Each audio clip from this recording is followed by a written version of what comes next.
자, 강의를 계속 이어가겠습니다. 다들 잘 지내고 계시죠? 예, 조금이라도 여러분들이 연력학에 대해서 쉽고 좀 덜 부담스럽게 다가갈 수 있도록 저도 열심히 해보겠습니다. 우리 이제 그 매크로스코픽 파라미터들이 서로 어떻게 상관관계를 갖는지, 어떻게 영향을 주는지 그걸 살펴봤어요. 그래서 아주 제너럴 이케이션으로부터 원래는 요런 일반적인 폼에서 시작을 해가지고 G라는 변수가 X와 Y라는 변수에 따라서 어떻게 바뀌는지, 그러니까 X, Y, G 각각이 P, V, T로 바뀌게 되면은 우리가 이런 식으로 얻어낼 수가 있는 거죠. 근데 식이 자체가 조금 복잡하니까 일부의 변수를 다른 변수로 상수 형태로 교체할 수 있을까? 요거에 대해서 잠깐 봤었고요. 그래서 이제 볼륨 익스펜시비티, 모듈러스, 컴프레서빌리티 요런 것들, 요렇게 이제 상수를 정의를 하고, 요 상수들을 앞서 우리가 봤던 PVT 각각이 서로 어떻게 영향을 주는 식의 변수를 대치를 하면 식이 훨씬 더 간단해질 수 있는 거죠. 제가 여기서 이제 추가로 강조했던 거는 뭐냐면, 이렇게 이제 식이 주어지게 되면 이거를 그냥 자꾸 외우려고 하지 말고 이 식이 갖고 있는 물리적인 함의가 뭔지를 자꾸 곱씹어서 보자. 그래야지 자꾸 식을 외우지 않고 얘네가 갖고 있는 물리적 함의를 깊게 이해를 하고 음미를 하면서 어떤 과정을 거쳐서 연력학들이 이 학문적인 완성이 되어가는지를 느낄 수가 있다. 그래서 온도가 바뀜에 따라서 부피가 얼마나 변하는지, 그러니까 부피 팽창 정도, 익스펜시비티가 되는 거고, 모듈러스에 대해서 설명을 드릴 때 굉장히 오랜 시간을 썼습니다. 예, 왜 분자에 P가 와야 되는지, 네, 요거의 인버스가 왜 컴프레서빌리티인지. 그래서 이제 예를 들어서 우리가 앞서서 정의했던 요런 변수들을 가지고, 요 상수들을 가지고 앞서 식을 이제 변수 정리를 해보는 거죠. 인피니스멀이라는 우리 지멘스키 책에 요 용어가 종종 나와요. 인피니스멀이라는 이거는 쿼자이스테틱하고 연관이 있다고 수업 시간에 얘기를 했습니다. 뭐 어떤 게 바뀐다. 그럼 보통 델타 이렇게 표현을 하고, 매우 작게 변하는 거를 우리 미분폼으로 이렇게 표현을 하잖아요. 매우 작게. 우리가 이제 스테이트 1에서 스테이트 2로 가서 이 변수가 예를 들어서 P라는 변수가 P1에서 P2로 어떻게 바뀌었는지 델타 P를 보는 거죠. 여기 이 스테이트 하나는 이퀄리brium 1, 이퀄리brium 2가 되는 거고. 그러니까 자꾸 이제 이퀄리brium을 얘기를 하는데 그 변화는 체인지, 변수에 대한 체인지, 이 스테이트를 기술하고 있는 매크로스코픽 파라미터의 체인지를 얘기를 하니까 헷갈리실 수가 있고, 때로는 이게 패러독스컬하게 들리실 수도 있겠지만, 기본적으로 이퀄리브리엄 상태의 1, 2를 가정을 하고 둘 사이에 어떤 체인지가 있고, 이 체인지를 유발하기 위해서 다른 매크로스코픽 파라미터는 어떤 영향을 주는지, 그리고 이렇게 변화를 유발하는 동인이 뭔지, 이걸 액티비티라고 우리는 표현했습니다. 지멘스키 책에 나오는 용어를 될 수 있으면 그대로 따라가는 거예요. 이게 이제 Q, 워크, 두 개가 된다고 했던 거고. 근데 급격한 변화를 맞게 되게 되면 비가역성을 유발하는 일리버서블 영어로 뭐 대표적인 게 이제 마찰열이죠. 우리 수업 시간에 얘기하는 프릭셔널 로스 생기게 되고, 이게 생기게 되면은 어떻게 된다고 그랬습니까? 시스템이 비가역적이 되고, 그래서 워크와 큐 같은 액티비티가 어떤 이 변화의 경로, 패스에 디펜던트 한다, 의존하게 된다, 이렇게 사고의 흐름이 이어져야 됩니다. 어찌됐건 이 비가역성을 고려하지 않고 보다 시스템을 단순히 봐서 어떤 액티비티에 의해서 시스템의 변화가 유발이 돼서 매크로스코픽 파라미터가 변하게 되면 그것들이 서로 어떻게 영향을 주는지만 단순화해서 보기 위해서 우리는 인피니스멀하다, 매우 작은 변화를 본다 라고 보는 거고요. 변수 정리하는 과정을 자세히 써놨으니까 한번 보시면 되고, 그래서 앞서 이렇게 풀 이퀘이션이 간단하게 변수 정리가 된다, 요거 수업 시간에 한 겁니다. 그러니까 요거를 하면서도 제가 어떤 법칙을 설명을 할 때 P에 따른 변화가 T에 따른 변화에 비례해서 나타난다. 근데 이거를 이꼴로 만들어 주려면 컨스턴트를 넣어줘야 된다. 이 컨스턴트는 우리 앞서 변수 정리에서 익스펜시비티, 이제 모듈러스, 컴프레서빌리티 등으로 이렇게 정리가 되더라. 그러니까 훨씬 더 식이 직관적이게 되는 거죠. 그 과정에 대해서 이제 설명을 하셨다고 보면 되고요. 우리가 뭐 예를 들어서 이 변화량을 이렇게 dp에 따라서 dt가 어떻게 바뀌는지 알게 되면 전체 양은 이 변수에 따라서 인테그레이션을 해주면 되는 거고, 이때는 사실 뭐 우리가 패스 디펜던트니 패스 인디펜던트니 고려할 필요가 없죠. 이거는 스테이트에 대한 기술 변화이기 때문에 이제 뒤에 설명을 하겠지만 워크랑 힛 같은 경우에는 다를 수 있다. 여기에 이제 상태 방정식을 일반화시키는 또 다른 뭐 예시를 넣어놨던 거라고 보시면 돼요. 그래서 x가 y랑 g에 따라서 어떻게 바뀌는지 이 제너럴 이퀘이션을 바탕으로 dy, 또 다른 제너럴 이퀘이션이죠. dy가 x랑 g에 따라서 어떻게 바뀌는지, 그래서 연립을 해서 식을 쭉 전개를 했을 때도 우리가 같은 어프로치로 각 매크로스코픽 파라미터가 어떤 영향을 주는지를 볼 수가 있는 거고, 여기서 하나 더 배웠던 거면 바운더리 컨디션을 넣고 이거에 따라 상태 방정식이 어떻게 달라지더라, 요것도 한번 해봤습니다. 그래서 이 코디네이트 하에서 연력각 시스템이 특정 연력각 시스템 뭐 A든 B든 이렇게 주어지게 되면 각자의 온도를 갖게 되고, 이 온도에 따라서 매크로스코픽 파라미터, 다른 매크로스코픽 파라미터라고 할 수 있는 프레셔랑 볼륨이 어떻게 바뀌는지 우리가 바운더리 컨디션에 따라서 유도를 하고, 일부 우리가 이제 앞서서 구했던 컨스턴트들로 변수 대체를 하면은 식이 보다 간결하게 되는데, 이건 앞서 분식하고 똑같죠.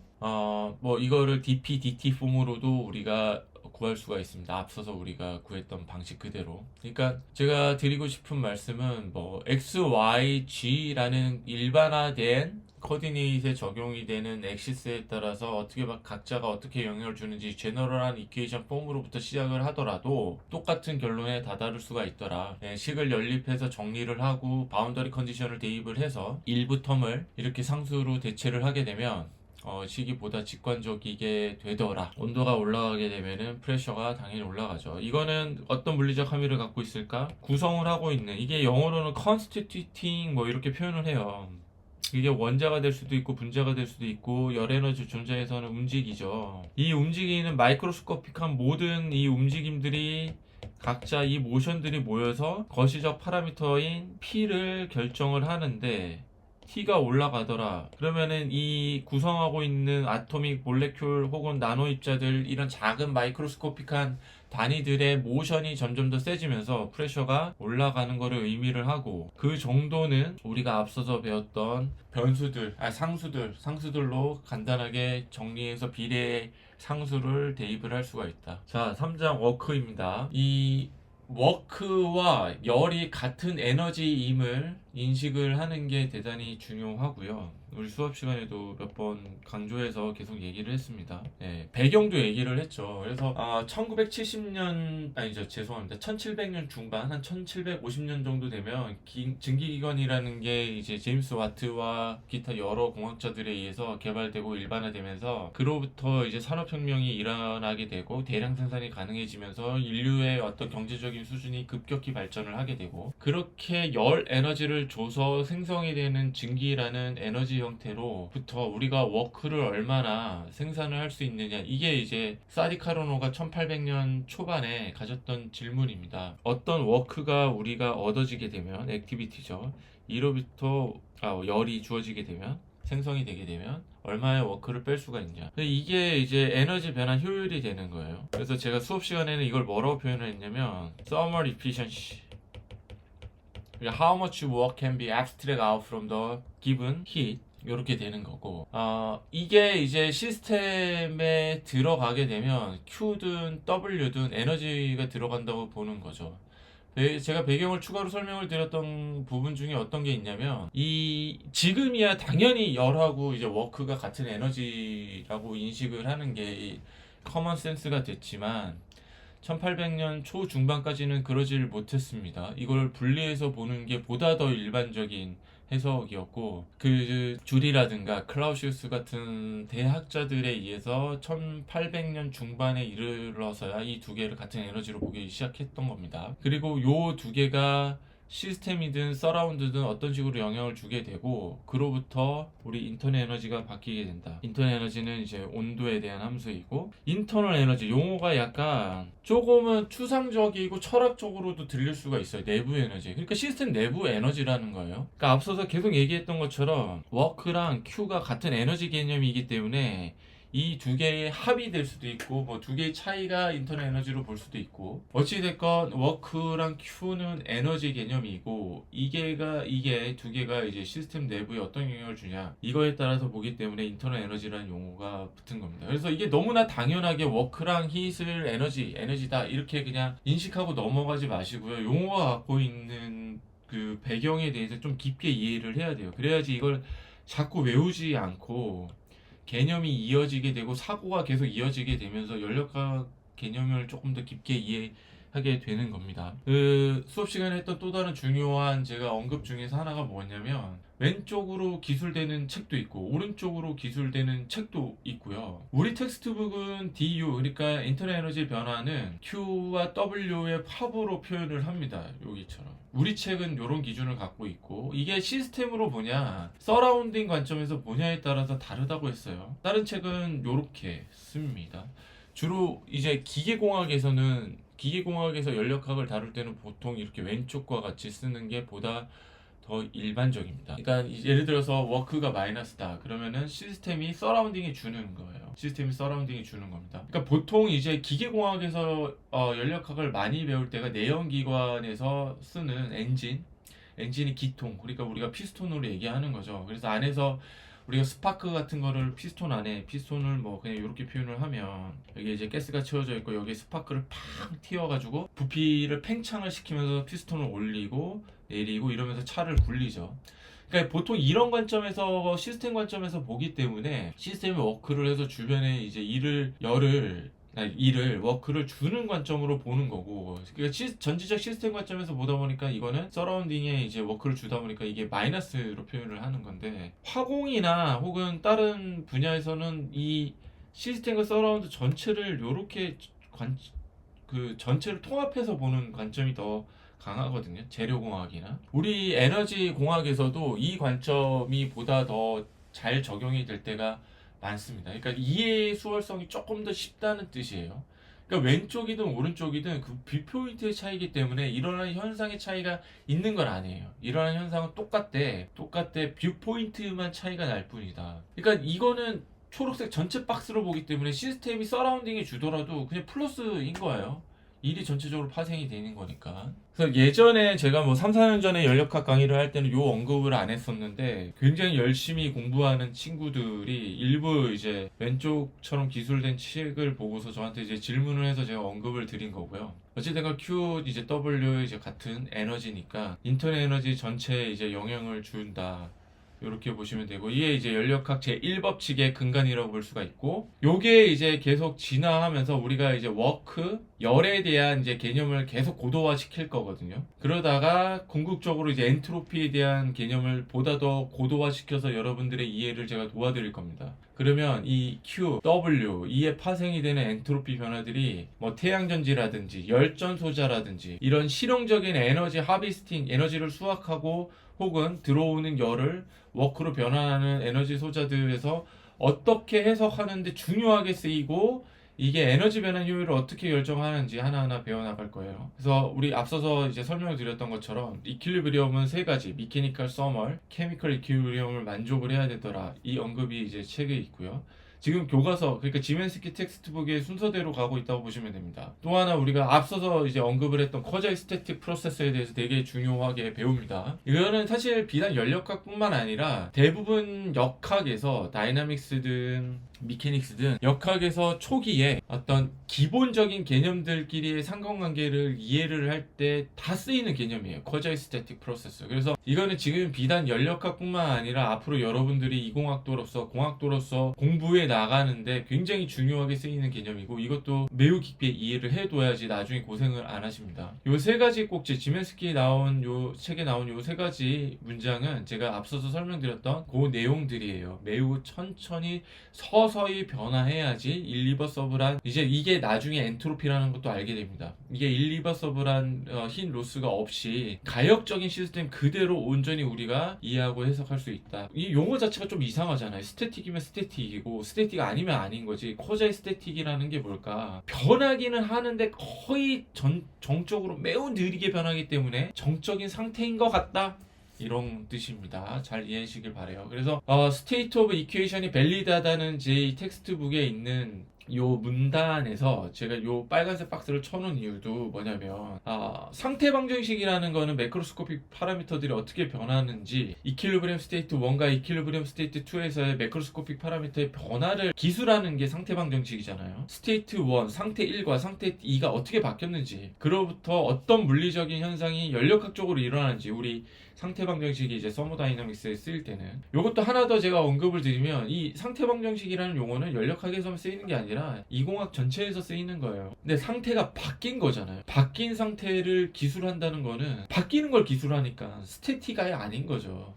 근데 이거를 가역적으로 보기 위해서 허자이 스태틱을 도입을 하는 거고, 그로부터 우리가 이게 상태 방정식 바뀌는 걸 기술을 하지만 커지 스태틱이 중요한 우리의 그 이론적 배경을 제공해 준다. 그래서 이 다음 문장을 보면은 뭐라고 돼 있어요? 이게 이제 아이디얼 시츄에이션이다.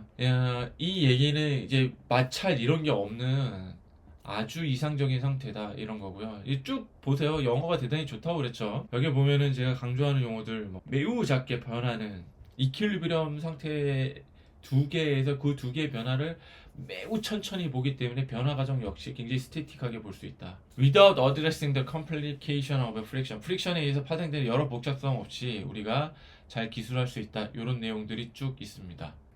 이것도 사실 우리가 PVT라는 거시적 관점에서 연력학적 파라미터로 해석이 되고, 그래서 제가 이제 예제로 넣어놓은 건데요. 수업 시간에도 얘기를 했듯이 100km 혹은 200km, 300km, F1은 뭐 330 이렇게 가죠. 그렇게 빨리 달리는 자동차란 뜻은 모멘텀이 엄청나다는 뜻이잖아요. 모멘텀 P가 엄청난데 이 엄청난 모멘텀을 갖고 있는 차를 우리 발로 멈출 수 있지 않습니까? 어떻게 되냐? 브레이크의 원리를 이제 알아야 되는데, 이 브레이크 원리를 알게 되면 연력학 이상기체라는 우리가 지금 갖고 놀고 있는 플레이그라운드, 요 이상기체에서 P 정의하는 거를 한 번 더 곱씹어서 깊게 이해할 수 있기 때문이에요. 아이디얼 가스를 담고 있는 시스템이 이렇게 있다고 칠게요. 여기가 시스템인데, 시스템의 요 분자들, 원자들 이렇게 가득 채워져 있을 거 아닙니까? 그죠? 마이크로스코픽한 관점에서 보면 얘네들이 집단적 거동이 앙상블 형태로 나타나는 게 P고, 우리 계속 얘기하는 것처럼.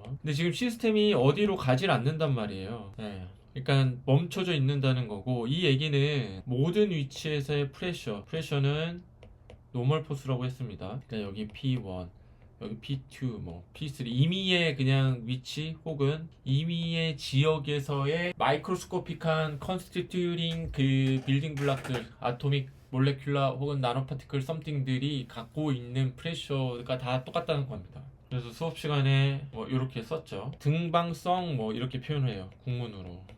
근데 벌써 이제 국문으로 하니까 용어가 이상하죠. 영어로는 아이소트로픽하다 이렇게 표현합니다. 모든 방향으로 똑같다. P가 이게 지난 시간 마지막에 했던 내용을 바탕으로 설명을 한 번 더 하면, 이렇게 쓰면은 그레디언트라고 했죠. 그레디언트 그냥 수학해서 외우지 말고요. 이게 무슨 물리적 의미를 갖고 있는지 따져보자고요. 3차원 공간 내에서 뒤에 나오는 피지컬 퀀티티가 어떻게 변화하는지를 알려주는 거예요, 이 그레디언트 오퍼레이터는. 그러니까 X, Y, G축으로 P가 어떻게 바뀌는지, 이거를 분포를 갖고 있다 이렇게 표현합니다. 영어로 디스트리뷰. 형용사는 이렇게 되고 명사는 그냥 이렇게 되죠. 분포가 없으면 뭐예요? 이펙티브 포스가 없다는 뜻이죠. 이게 일종의 포텐셜이기 때문에 포텐셜의 공간적 분포가 생겨야지 힘이 생긴다. 그래서 우리 수업 시간에는 뭐라고 했냐면, 여기에 프레셔가 좀 크고 여기 프레셔가 좀 작다고 칩시다. 그러면 분포가 생겼잖아요. 그러니까 힘이 이렇게 작용하죠.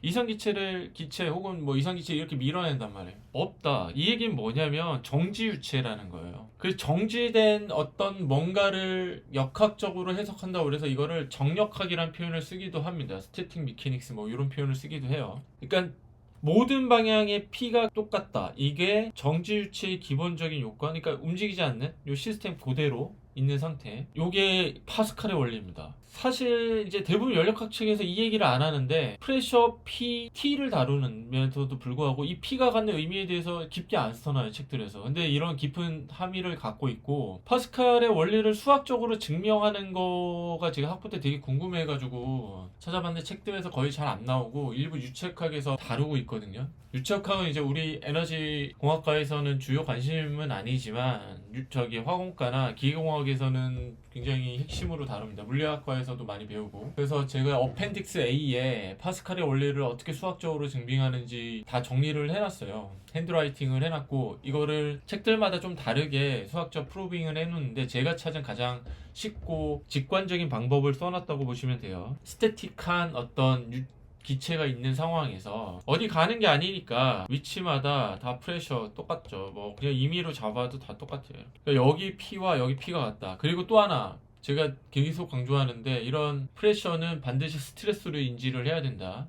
그러니까 포스, 여기 아웃풋에서의 포스는 면 P가 될 거고, 인풋은 인풋 면에 포스가 되는 거죠. 프레셔. 그러니까 다시 쓰면 P는 같으니까 이렇게 되는 거고, AO가 AI보다 훨씬 커 보이니까 이렇게 되겠네요. 크기는. 여기에 이 힘을 줘가지고 움직이는 거리 곱해주면은 워크가 되는 거죠. 그러니까 AI P의 인풋에서 움직이는 거리, AOP의 아웃풋에서 움직이는 거리, 그리고 요 두 개는 워크니까, 에너지니까 같아야 되죠. 날라가고 AO가 AI보다 훨씬 크니까 랭스는 반대가 돼야 되죠. 그래서 브레이크를 보면, 브레이크 페달을 아직 운전 안 하시는 분들이 좀 많긴 하겠지만 브레이크 페달을 깊숙이 밟는데 브레이크 디스크 패드는 어떻게 돼 있어요? 제가 바퀴를 그리려고 하는 거거든요.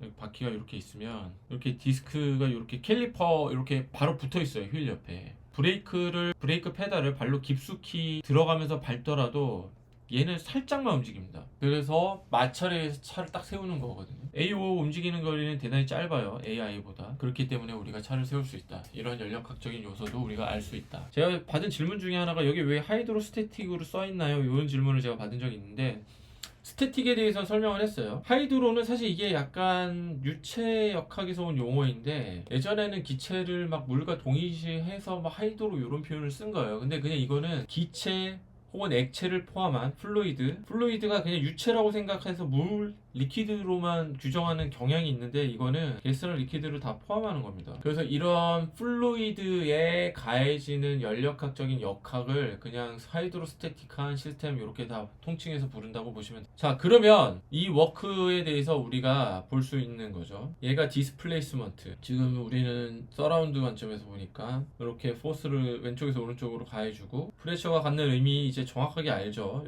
여기 지멘스키 책에 있는 거 그대로 갖고 온 거예요.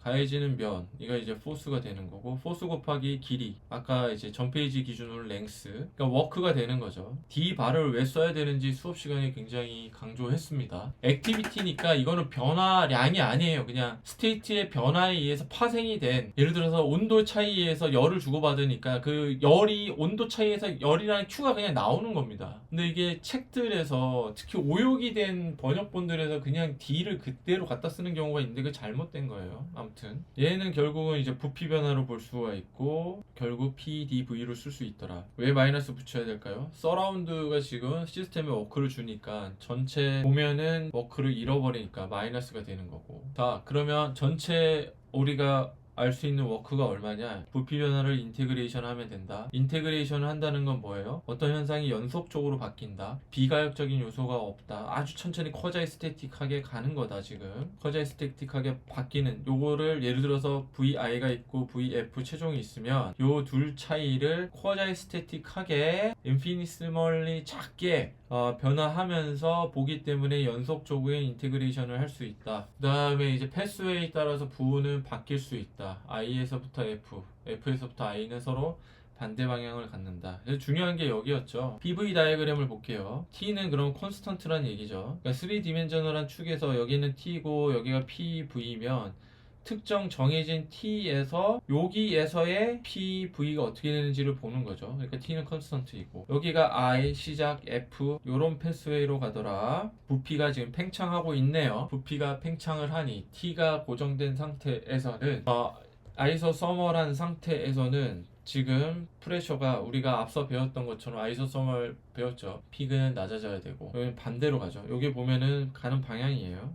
그래서 시스템 지금 가스가 채워져 있는 시스템이 팽창을 하니까 워크는 시스템에 의해서 된 거고 반대로 갈 때는 이렇게 쭈그러드는 거죠. 그러니까 서라운드가 얘한테 준 거니까 시스템에 워크가 된 거다. 서라운드 입장에서 워크를 시스템에 한 거다. 서라운드 입장에서 워크를 잃어버리는 거다. 그래서 더하고 빼면 넷 워크를 우리가 구할 수 있다. 이거는 비가역적이란 뜻이죠. 왜? 패스 디펜던트 하니까.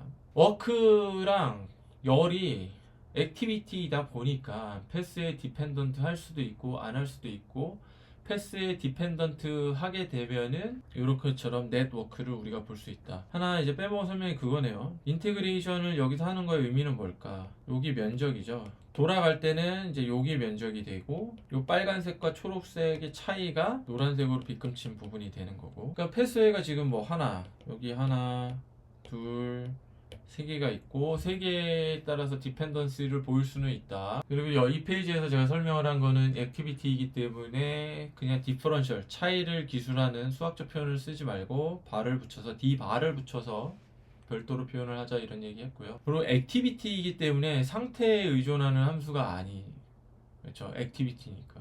그래서 패스 디펜던트 할 수 있고 완전히 리버서블 하다면은 패스 디펜던트 하지 않을 수도 있어요. 근데 보통은 이제 현실적으로는 우리가 어디를 뭐 갈 때 마찰이 있는 것처럼 넌 아이디어란 상황에서는 액티비티이기 때문에 패스 디펜던트 한 경우가 많다.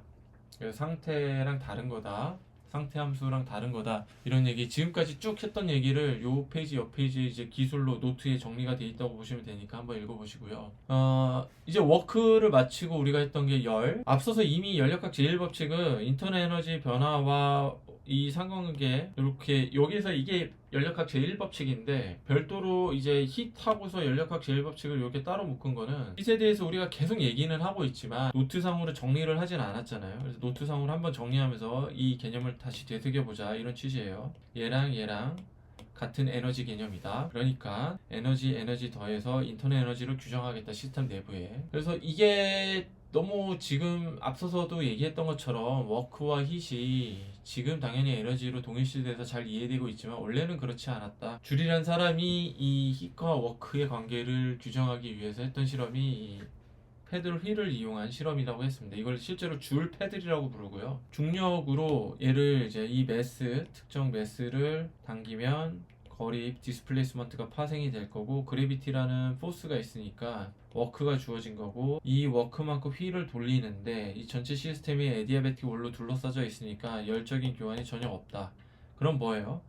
여기서 파생된 워크가 그대로 Q로 볼 수가 있는데 왜냐면 휠이 돌아가면서 물을 데울 테니까 이때 요거를 당시에 실험할 수 있었던 이유가 뭐냐면 물의 힛 캐파시티를 알 수 있었기 때문이에요 당시에.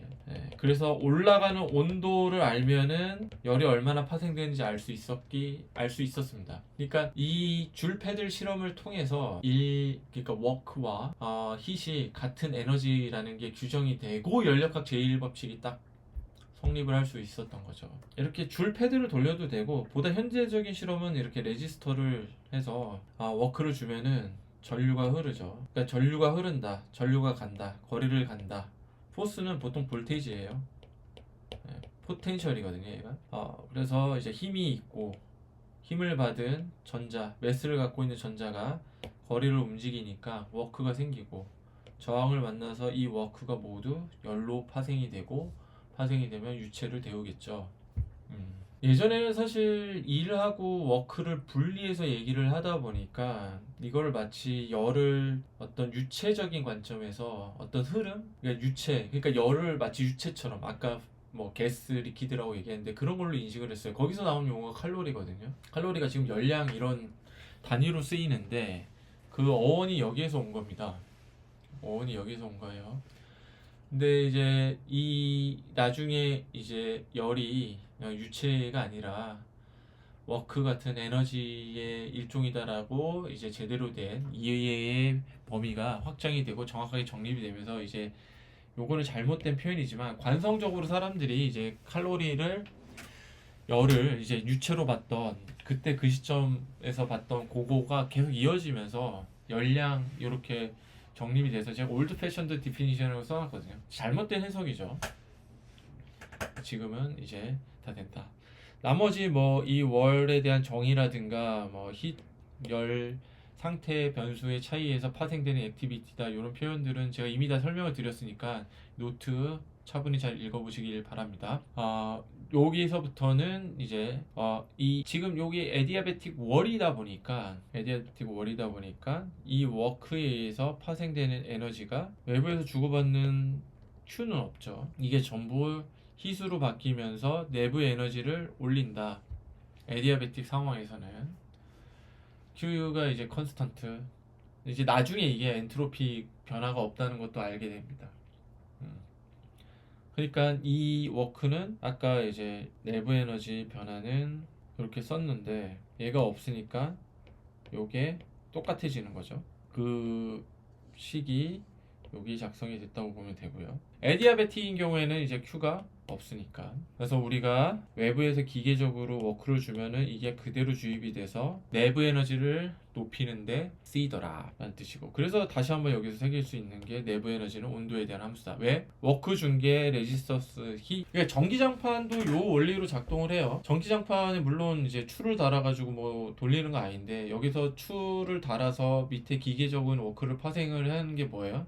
전기를 만드는 거죠. 그러니까 볼테이지를 내서 볼테이지라는 포텐셜, 미는 힘으로 전자를 움직이게 하고, 그게 저항을 만났을 때 그 워크가 모두 열로 발산을 되게 하는 게, 그래서 이제 열을 내게 하는 게 전기장판의 원리죠. 똑같은 거예요. 그래서 그러니까 결론적으로는 온도를 높이게 되고 열이 생기니까 캐패시티, 우리 히 캐패시티에 대해서는 뒤에 자세히 배울 거예요. 온도를 높이니까 내부 에너지가 올라가더라. 그러니까 클로즈드 시스템, 여기서 얘기하는 클로즈드 시스템은 열적으로 완전히 아이솔레이션 돼 있다는 뜻이고 에디아베틱 월이라는 뜻이죠. 그러니까 연력학 제1법칙 그 밸런스 이퀘이션에서 U, Q, W 요 밸런스 이퀘이션, 연력학 제1법칙 에너지 컨저베이션이라고 부르는 이유죠. 얘가 없는 상태, 요거 이제 에디아베틱이라는 상황이고, 그래서 파생이 된 워크가 전부 이제 내부 에너지를 높이는 데 쓰인다. 그거에 대한 표현이 지금 노트 3, 4, 5 지금까지 계속 설명한 거를 글로 정리해 놓은 거라고 보시면 됩니다. 여기 이제 매스를 갖고 있는 추를 이렇게 그래비티로 내려서 워크를 파생하는 거에 대해서 조금 더 정리해 놓은 장이라고 보면 돼요. 아까 얘기했듯이 얘 프레셔 그레디언트니까 포스, 얘 바디 포스라고 그랬어요. 포스를 나누는 방법이 몇 가지가 있었죠. 노멀이냐 쉐어, 거기에 이제 면으로 나누면 노멀 스트레스, 쉐어 스트레스 이렇게 나누기도 하고, 또 하나 우리 매스를 갖고 있는 그 물체에 직접 터치를 하냐 안 하냐, 그래서 터치를 하면 컨택 포스, 안 하면은 바디 포스라고 했어요. 그러니까 이걸 리모트하게 해주는 거죠. 대표적인 게 중력, 뭐 전자기 역 이런 게 되겠어요. 그러니까 바디 포스는 그래비티니까 그래비티에다가 방향 벡터 곱해주면 되고, 여기 로우는 포인트 매스 기준으로 하기 때문에 로우 이퀄 m이라고 했어요. 그러니까 이거 ma입니다. 포스죠. 그러니까 지금 작용하고 있는 포스는 정력학적인 상태에서는, 움직이지 않은 상태에서는 얘 0이 되니까 요거 우변으로 와서 이렇게 되는 거죠. 그러니까 중력을 표현하는 거를 뭐 여러분 이미 알잖아요. 중력 가속도에 뭐 방향 벡터 곱해서 매스 곱하면 된다라는 거를. 근데 그거를 조금 더 유식하게 표현했다고 보면 됩니다. 이 그레디언트니까 x, y, z 방향을 어떻게 표현하는지 방향에 대한 정보를 갖고 있으니까 이렇게 매트릭스로 표현할 수가 있고, 얘는 이제 ij, 그러니까 x 방향, j 방향은 없고 k 방향, g 방향만 있으니까 0, 0, x 방향, y 성분, x 성분 다 0, 0이고 z 성분, g 성분만 이렇게 있으니까 이렇게 쓸 수가 있는 거죠. 나머지 파트부터는 다음 시간에 계속 하겠습니다. 고맙습니다.